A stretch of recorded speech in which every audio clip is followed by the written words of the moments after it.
Chegamos ao 6º episódio da primeira temporada da série The Acolyte, série do universo Star Wars. Afinal de contas, o Qui-Gon é um Sith ou não é um Sith? Será que é só o Sol que está escondendo alguma coisa ou a Vernestra também tem algo para revelar pra gente? Bora analisar o que aconteceu nesse episódio, as referências e tentar projetar o que pode acontecer nos 2 últimos episódios que vem por aí. Tudo isso no vídeo de hoje, então vem comigo que é agora.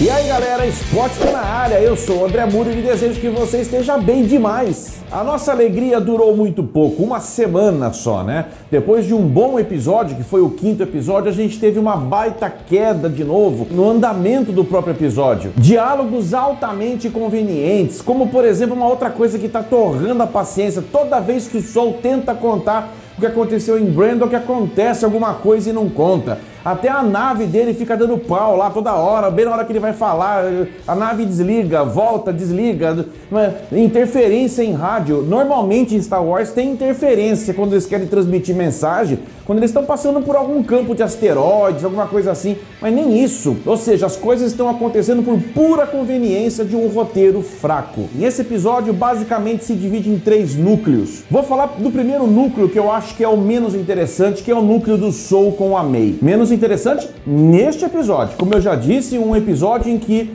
demorou, né? Pelo menos pareceu pra gente que o Sol não sabia que ali era a May. Ele tava achando que era a Osha. Mas de repente, do nada, ele acorda pra vida e vê que é a May, dá até um disparo de laser nela, sei lá, aquilo lá, põe ela pra dormir. Em que momento que o Sol realmente teve certeza que ela era a May? Naquele diálogo ali? Na hora que ele percebeu do trato dela com aquele engenhoquinha lá? Outro personagem desse núcleo que já tá fazendo hora extra há muito tempo é aquele farejadorzinho que tá de Basio lá, né?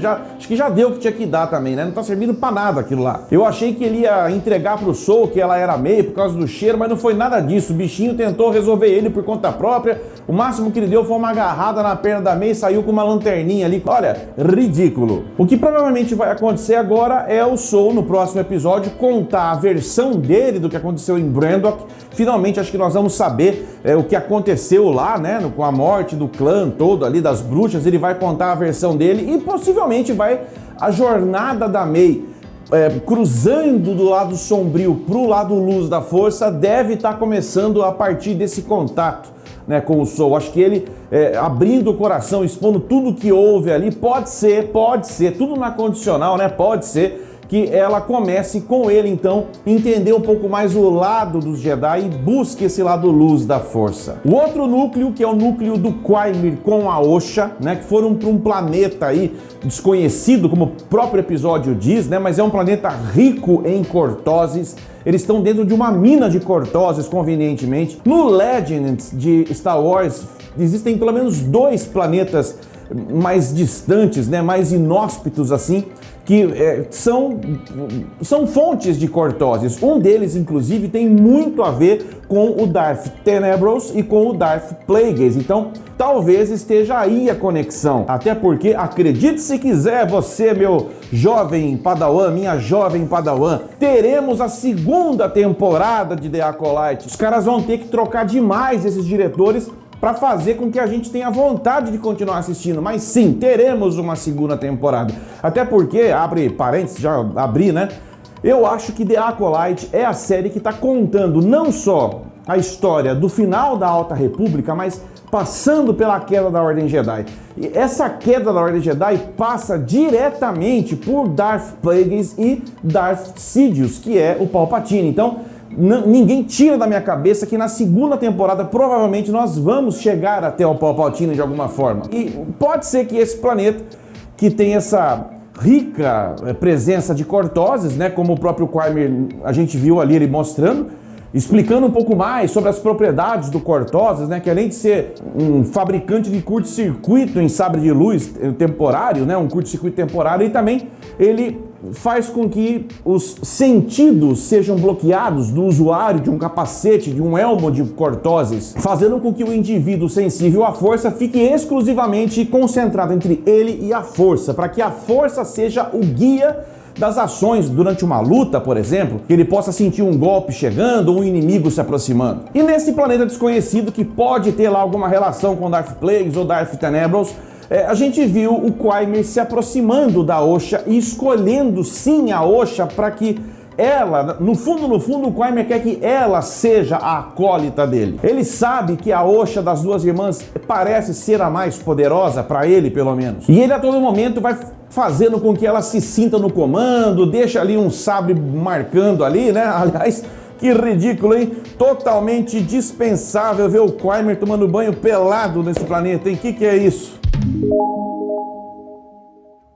Claramente, aos pouquinhos, o Quaimir está treinando a Osha para que ela faça então o caminho inverso da sua irmã. Muito provavelmente, o que esse núcleo deixou ao final de todo esse episódio, principalmente quando a Osha é instigada a usar o capacete de cortoses, e ela coloca esse capacete de cortoses e até puxando uma respiração ali a lá Darth Vader, né? E com a música, o fundo musical, a trilha sonora já mudando completamente, estabelecendo um ar muito sombrio. Tá muito claro, pelo menos, que o roteiro pretende fazer com que a Osha, então, saia do lado luz da força e vá para o lado negro da força. Essa inversão de lados a gente já tinha até vislumbrado no episódio anterior e só foi confirmado nesse episódio atual. A Amanda, né, que é a atriz que faz as duas, a Osha e a May, ela soltou um spoilerzaço pra gente numa entrevista recente. Pra quem achava que uma das duas poderia morrer no final dessa primeira temporada, pela entrevista dela, as duas vão sobreviver, porque ela foi perguntada do que ela queria ver na segunda temporada e ela disse que ela gostaria de ver uma aproximação das irmãs,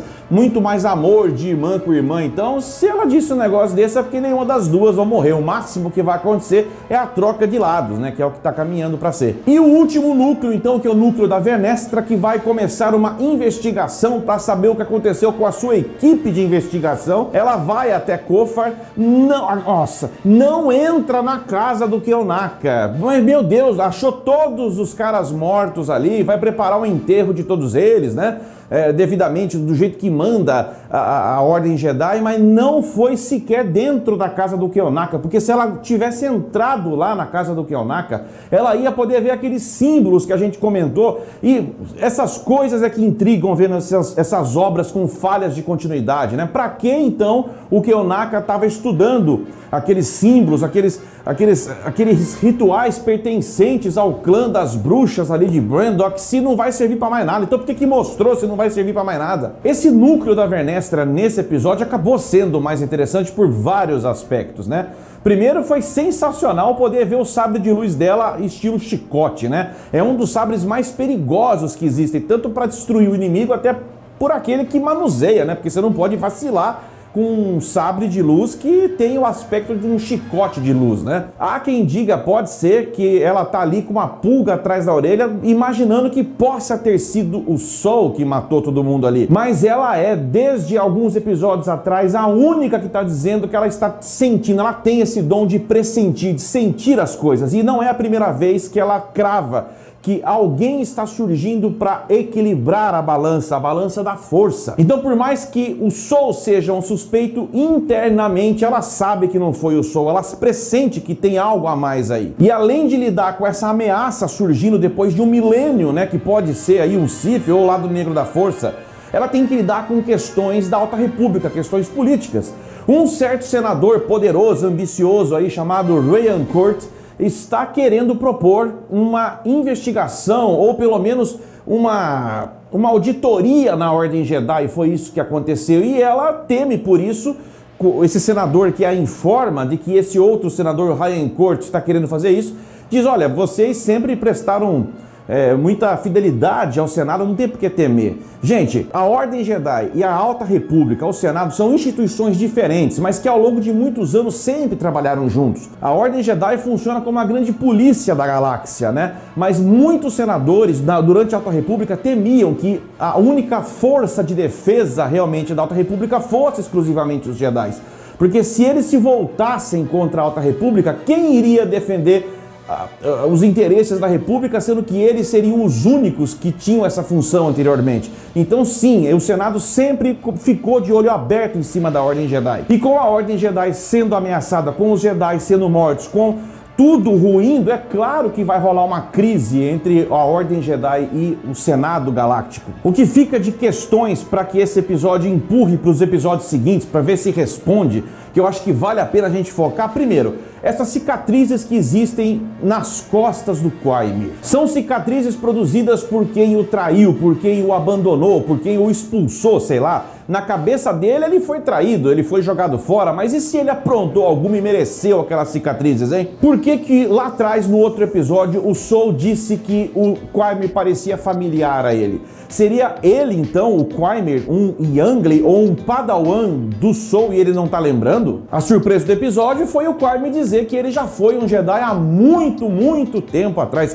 Muito tempo quanto? Quem foi o mestre ou a mestra dele? Será que poderia ser a Vernestra? Aquelas cicatrizes poderiam ser fruto de uma chicotada de luz nele? E por último, e aqui já é conjectura, eu acho que o episódio permite que a gente viaje um pouco na maionese, sem obrigação nenhuma de acertar, mas vamos lá, vamos teorizar aqui. Esse senador ambicioso, Ryan Court, esse personagem foi introduzido agora, eu pelo menos pesquisei, não lembro dele em nada que possa ser de Star Wars, eu acho que foi criado para essa série, tanto que ele nem deu as caras ainda, né? E se ele, da mesma forma que Palpatine fez lá na frente, já que é uma série que tudo parece caminhar para a história do Palpatine, ainda que numa segunda temporada, e se o Palpatine aprendeu com esse senador a capacidade de se misturar dentro das grandes alas políticas da República Galáctica? O Darth Sidious, que é o Palpatine, aquele que destruiu o seu mestre, que era o Plagueis, né? De onde ele absorveu e aprendeu com ele muitas habilidades, possivelmente deve ter aprendido também a habilidade de se misturar. Palpatine começa como senador de Naboo, chega a grande chanceler e depois se revela, né,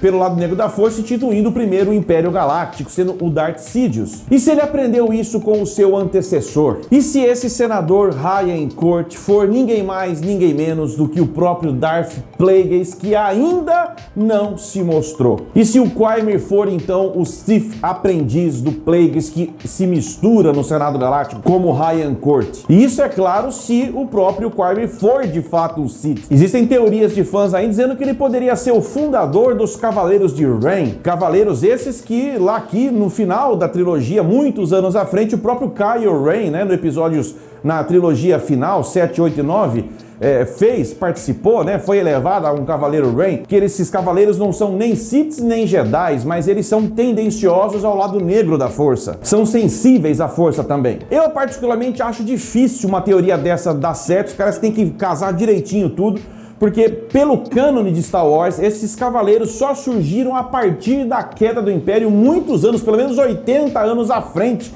das histórias que nós estamos vendo em The Acolyte. Mas, se em 1000 anos os Siths existiram em silêncio ocultos, por que não os Cavaleiros de Ren também não podem, né? Então a grande questão é, Qui-Mir é um Sith ou é um Cavaleiro de Ren? Ou o que ele é, afinal de contas? Se ele for um Sith, ele é um aprendiz? Ele é o aprendiz do Plagueis? O Plagueis já está por aí, zanzando dentro da Alta República da mesma forma que o seu futuro aprendiz Palpatine fez? São questões que deixam pelo menos o roteiro interessante pra gente continuar assistindo, mas espero de coração que o desenvolvimento dos dois últimos episódios surpreendam, né? Que sejam diferentes dessa monotonia total que está sendo a série na sua maioria. Tá difícil sentar para assistir, mas a gente é teimoso, a gente gosta de Star Wars, a gente senta e a gente assiste. E aí a gente faz análise e traz fresquinha para você. Por isso, independente se o episódio tá ruim, se tá bom, seja lá o que for, o importante é que se você chegou até agora aqui, seja bem-vindo, seja bem-vinda se é a tua primeira vez aqui no canal. E junto com toda a galera, manda ver no like. Ajuda a espalhar demais o nosso trabalho aqui no YouTube. E se você não tá inscrito ainda, deixa a inscrição agora, ativa o sininho.